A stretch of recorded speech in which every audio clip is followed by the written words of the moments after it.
ऊर्जा संरक्षण के नियम को इस उदाहरण की सहायता से समझते हैं। ये है एक पत्थर, इसको हम h ऊंचाई तक ले जा रहे हैं और हमने कार्य किया 20 जूल।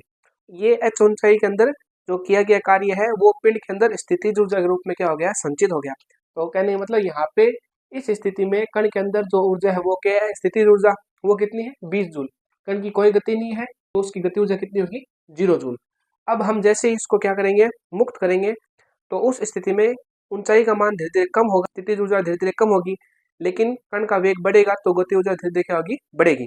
जिस प्रकार से शुरुआत में स्थिति ऊर्जा कितनी है, 20, गति ऊर्जा कितनी है, 0।